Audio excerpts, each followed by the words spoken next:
football were a circus, it would be League Two personified. What an afternoon of football we've had, and I'm sure if you're here to watch the video, then you've done well, because defibrillators would have been fitted in your home, having your heart attack monitored, because, look, it's been an eventful afternoon.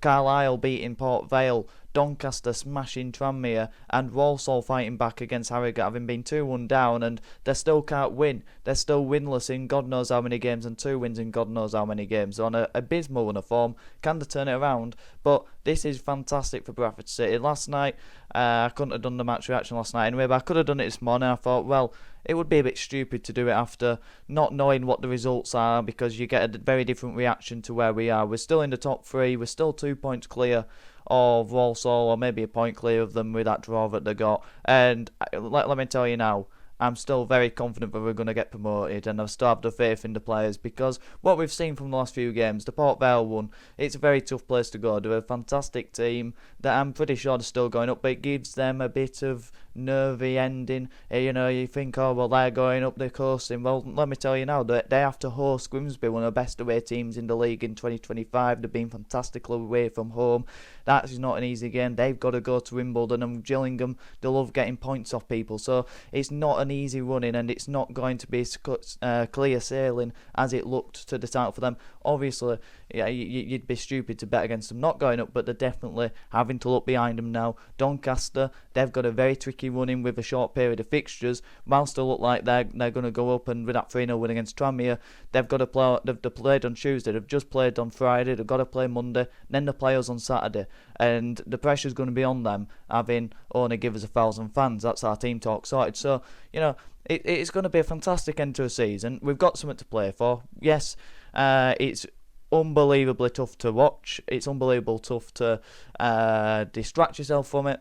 And look, I'm not going to be watching any Easter movies, because I don't like movies, and I'm not particularly bothered about watching Bunny or anything like that. I'm interested in football, and tonight was a fantastic spectacle. And obviously it's the Bradford City match reaction, so we will talk about last night's game. But like I say, the games that could cost us are definitely the Accrington, the Tranmere, and the Gillingham.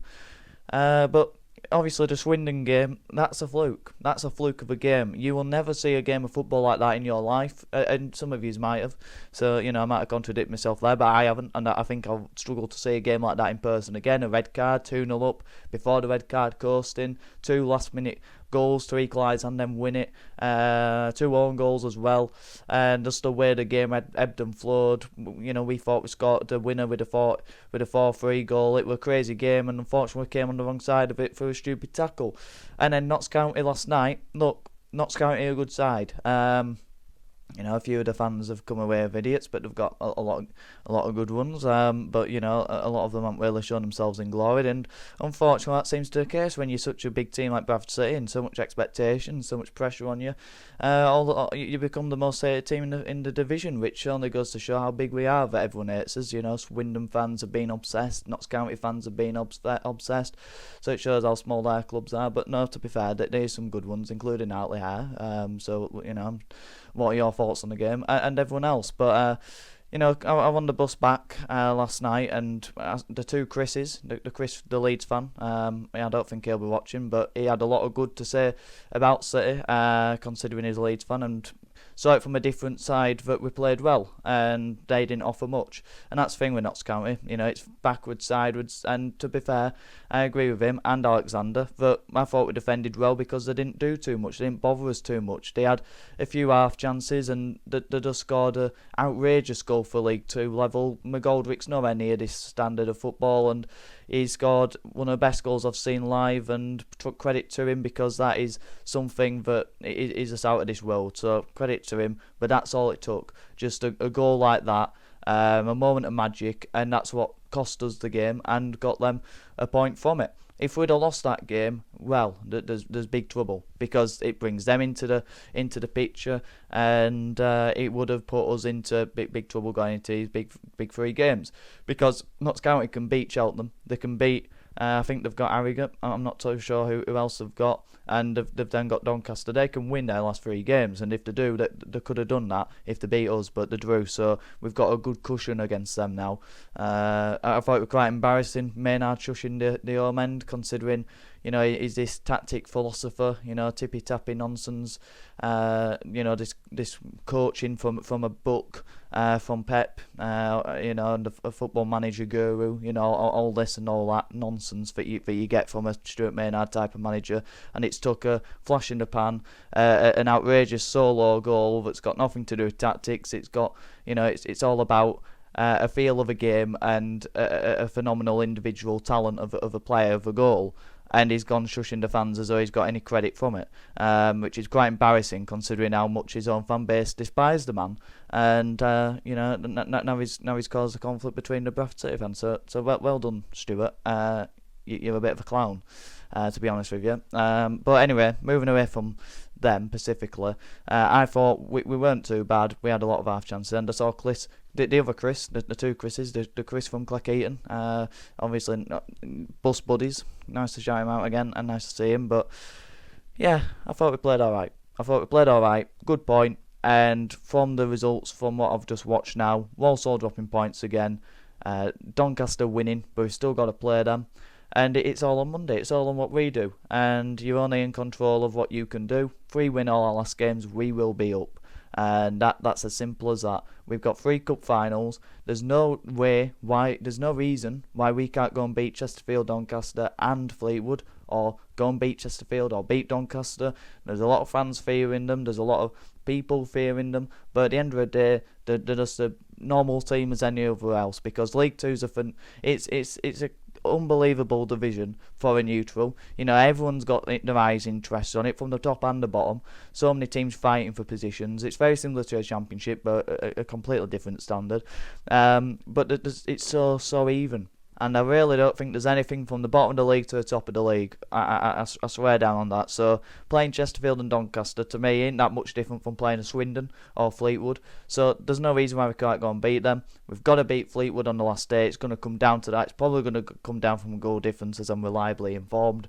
And I can't wait for it, It's very nerve-wracking, I nearly had a heart attack today watching Harrogate, who'd have thought. But at the end of the day, we last season we were mid-table, nothing to play for. I'm looking at Gillingham, your Bromleys, MK Dons, Newports, all those teams who have absolutely nothing to play for.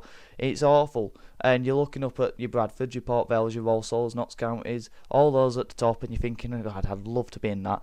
And these players have got to embrace that now. I think last night particularly, there were a couple who maybe the pressure got to them, went hiding a bit.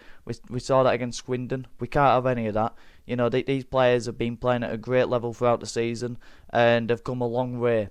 They've come a long way in their own personal lives, their own personal careers, to get to this stage that they're at, where they can become League One footballers next season with 3 games to go. All they've got to do is express themselves. They've got to show their true ability, and they've got to take the game to the opposition. And that I believe when we do that, we're the best team in this league, because there's no one who can come up against Patterson, Point and Sarcevic, and unfortunately a Smallwood in midfield as well, who we're missing. But I thought Brandon Keller were absolutely fantastic against Notts County, ran that midfield and were as close as we could have got to a small performance. Composure on the ball was something you missed, and experience, but in terms of marking George Abbott out of the game, stepping in and winning the ball, being tenacious, driving forward with it, creating and wanting to, you were a big physical presence in there, and that's the type of performance you want to see. And that was by far his best performance, and the only player I really saw from the game who wanted to mark his authority on the game. So fantastic from him, and great to see. A few others went hiding. There's obviously been a bit of illness in the camp in the last week or two, and have done well to battle through it and to be playing, but there's no excuses on Monday from that now. That should have cleared up. Sarcevic should be at a good fitness level. He's been, obviously the Sarcevic for Baldwin sub were criticised, and rightly so, not bringing Sarcevic off. That's always going to happen. I don't disagree with that, but should have been a Walker or Lapsley. I don't think Baldwin were the right sub.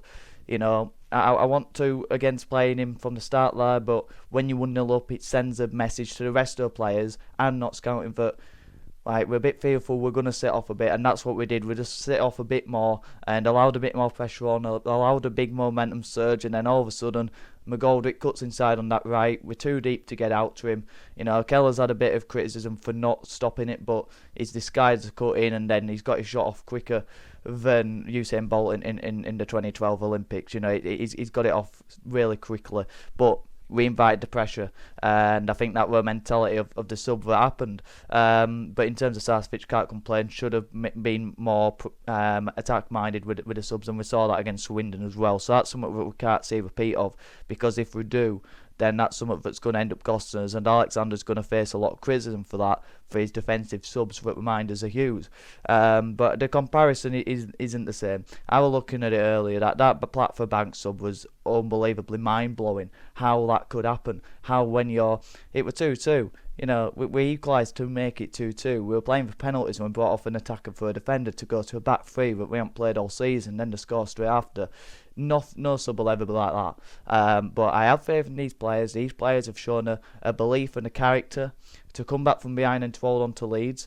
And last night was a bit of not a fluke goal, because McGoldrick does it all week, but it's not a goal you'd see from any other player in this division. And like I say, we can't fear the other teams. We can beat anyone on our day. And Sarcevic, Patterson and Poynton will hopefully be firing against Chesterfield. And if we beat Chesterfield, then we're in a fantastic position with 77 points, 2 more games to go. Beat Fleetwood, that's 80. And I think 80 points probably does it. And it could come down to goal difference, but Monday is massive, like never before. And then Saturday against Doncaster's biggest game since Millwall. We've known that for the last few months. Keep the faith, keep backing them. The atmosphere were great again. The support's been unbelievable. 20,000 fans on a Thursday night. You know, international break, cheap season tickets, cheap tickets. Yeah, get out the door. Come on, you know, let's have a look now. Have a look in at this. You know, 20,000 we're pushing for in League One. We've hit it in League Two consistently without even cheap tickets. That's fantastic. And the flag, the atmosphere. Let's raise that roof against Chesterfield and against Doncaster, and then at home against Fleetwood in a huge game to get promoted. I believe in these players. Do you? And what did you make of the results? And do you think it's going to top 3 as well? I believe we will. I think Port Vale have got a big enough gap, although tough games coming up as well. I think they will, and I think Doncaster will have enough to get over the line. I think Wimbledon, I think they need probably 8 points to catch us, and I can't really see them picking up 8 points for the games they've got. And Walsall, they can't seem to buy a win. And again, the early kick-up against Newport, if they don't beat Newport, then and we beat Chesterfield, I think that's a fantastic position for us. I don't see Walsall doing it now. They've missed too many opportunities to get into that top 3, and fans turning, it's getting toxic. I think it's going to be ridiculously tough for them now. We've just got to keep winning. We've got to get back to winning, and we've got to focus on ourselves, and I believe that'll be the top 3. But let me know yours in the comments down below. Let me know your thoughts on the game as well. We weren't our best. We were nowhere near our best. We could have done a lot better. We could have played so much better. Like I say, only one player stood out, but I believe in these players, and I believe that on our day we can beat anyone. And that could well mean we win our next 3, and we go up and we maybe win the league. Who knows? Keep the faith. Keep believing in them. Keep backing them, and show how proud we are as a football club. Get those Clout and Amber on shirts, shirts, scarves, whatever, against Chesterfield, and back the boys. And let's get it over the line. Let's get promotion. Let's get into League One. Let me know your thoughts in the comments down below. Like the video if you did, and subscribe if you're new. On the road to 900 subscribers, 6 away. Thanks for all the support. I massively appreciate it. And have a good one.